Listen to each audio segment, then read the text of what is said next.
What's up? It's Chris with Subliminal Acquisition, and in this video, what I want to talk about is how to get mixing and mastering clients on demand by thinking about your lead flow and your lead generation like a signal chain, like you would in your mixing or mastering projects. Okay, so here's a signal processing chain, and it's not one I've used. I think it's like Logic or something. It's not a DAW I use, but I just got it off the internet. And basically you have some kind of microphone. I don't know if this is like a preamp or something. It's like a tube thing. Then you got some phase reverse. You have an equalizer, and you have some compression, right? It's like a standard, it's like a vocal flow.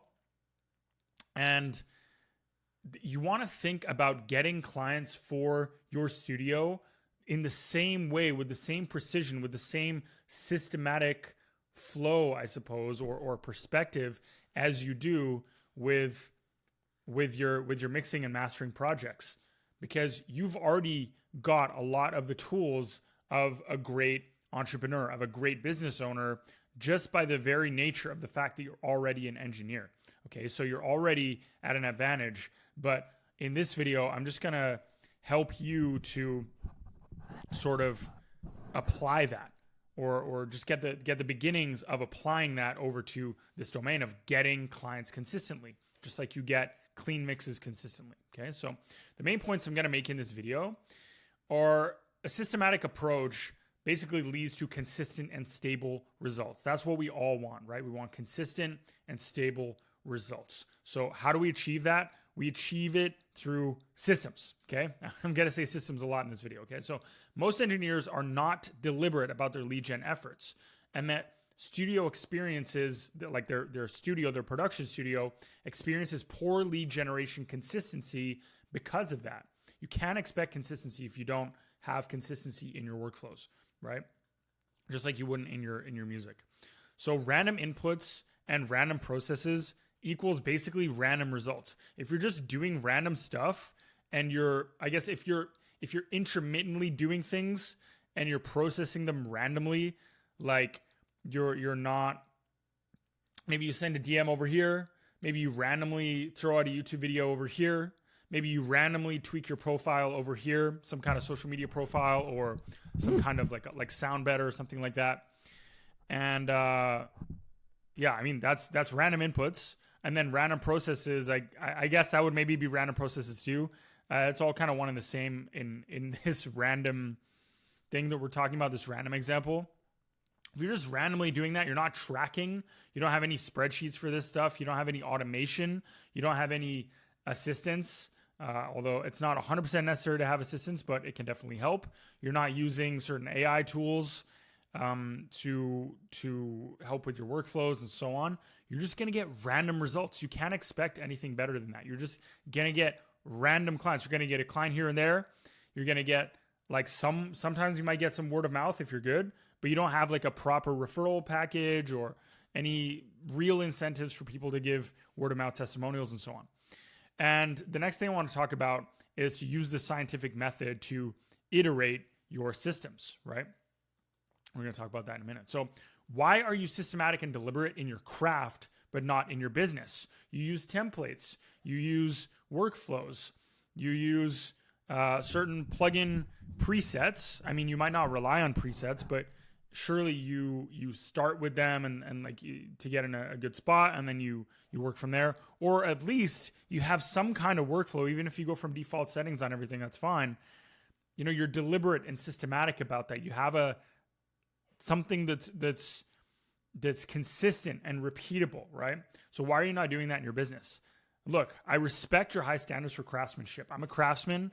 I'm a musician too. And I respect when things are done well and done to a high standard. But business is how you put food on the table, right? Hold yourself to that same high standard so that you can better focus on that. So you can better focus basically on your craft. That's what I'm saying here. So use the scientific method to iterate. I want you to hold other variables steady to test one at a time.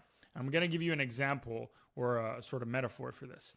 Imagine that you were mixing and turning one knob, change multiple random other knobs in the signal chain. It would be chaos.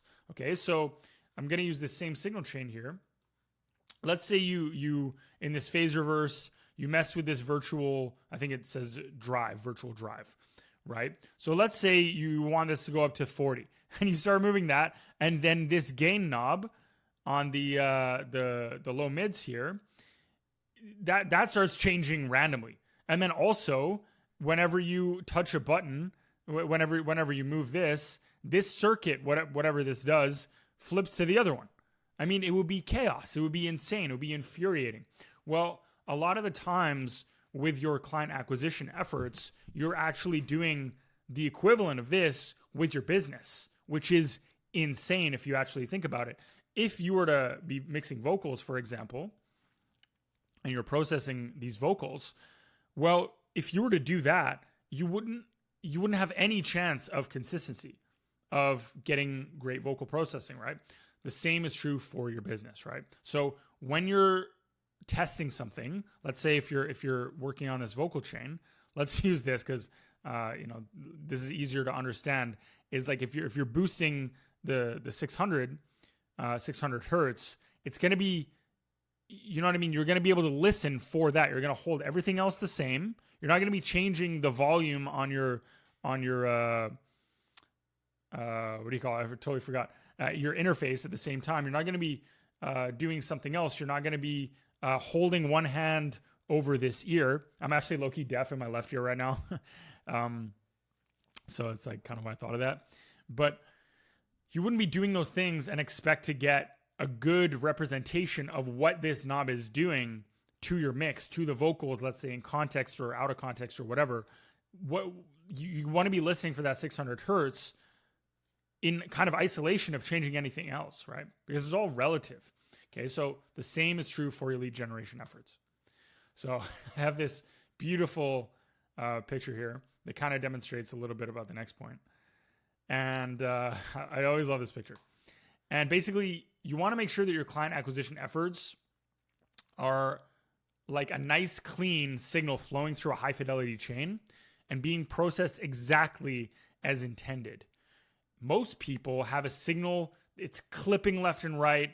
It's being ruined by random processing that they didn't intend for. They're just throwing random plugins on there, and it's just chaos. You want this nice, clean, consistent flow that you can control. You know what's going on. You know the inputs. You know the processing, and the output is going to be predictable, and it's going to be, hopefully, high quality, right? So that would be in the case of signal processing, but client acquisition kind of is signal processing. Like if you think about the inputs of attention, people getting word of mouth, people looking at your DMs, people listening to your portfolio, people looking at your sound better, people watching your YouTube videos, perhaps you do tutorials, something like that, and so on. Those are all signals, right? And you can think of that as signal processing in a way, right? So a little story is that when I was in my previous public speaking coaching business, I would travel around the US a lot. I mean, I still do. I'm still doing some of that, but I'm doing more of this now. When I was in that business, more proactively, more actively, I would sometimes have a terrible month. I would just like make no money. It would be terrible. I'd be not getting clients. And then I'd have a seminar with something that really, really worked for me to drive sales. And then sometimes I'd just make 10 or 15K that month.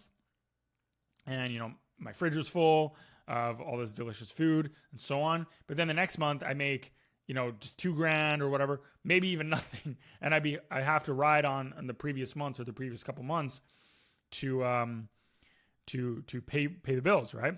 And it was very painful, this up and down cycle. And I noticed it was because the thing that really drove sales, and I could mostly do it only in the summer, was the seminar stuff. But then, like I said, it was a painful cycle of up and downs, and I couldn't host seminars every month in my city because it would get really saturated and it would kind of like burn out the market. Like I couldn't really do it as consistently as I wanted to. I would have done one every week and made 10 or 15 grand a week. That would have been amazing, but wasn't really possible in the way that I wanted to do it. So I was struggling to get other methods off the ground at the time, like DMing and like other sort of inbound content and so on. Okay, so then I did some traveling with my mentor, who's a brilliant mentor and like way above my level, like multiple notches above my level. And he's probably the best dollar per attendee seller from the stage ever. Like if you put him on a stage, he is probably the best person ever at just sucking all the money out of the room. It's incredible. I've seen him do it with a lot of money, and it was beautiful. So he would have consistent seminars in different cities and consistently sell tens or even hundreds of thousands of dollars from the stage, even when it was just a small audience. And I would see him really, like I said, dollar per head, he would massively close that room. It was crazy. So when I returned and I was focusing more on my own business, my own part of the business, I got far more serious about building a consistent stream of income. So the output of an entrepreneurial system, it's kind of confusing, income output, but when you think of like an entrepreneurial system, a business, the output of the systems and the inputs and the processes that you're building is basically income, is money generated, like is profit, right? So I had that, like I was working more on building that consistent stream of income from reliable inputs and processes. So I'm not saying you should set up an international seminar business. That's not something I've done either. It's not something I really plan to. I mean, maybe one day, but we'll see. But you want to capitalize on what works and make sure that you have the cash coming in consistently, right? So obviously, you're doing mixing and mastering. You're not going to be doing seminars. But it was just to illustrate the point that like that was the thing that really drove revenue for me.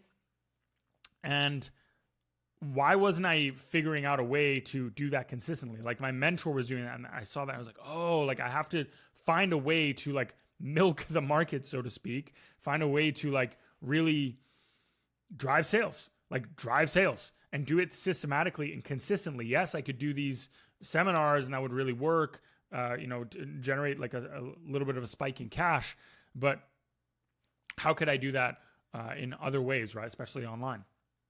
So in a mix, you have a signal path, whether you like it or not. I mean, if you have a WAV file, for example, and it's playing, going near a master bus, you have a signal path, whether you like it or not. If you have no compression on it, it might fluctuate like crazy dynamically. If you have no EQ on it, it could be harsh and hurt your ears. There might be like some harsh frequencies, right? If you have no limiter on it, it could be digitally clipping or it could be damaging your speakers, right?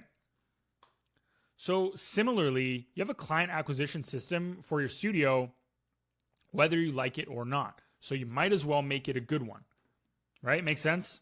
So it seems robotic and inhuman to systemize communication like this, but it's just business. It's just a set of stimuli that you're presenting your market with to give them the best chance of making an informed decision to work with you. That's all you're doing. You're just giving them the best chance. Like no one has to give you money at the end of the day.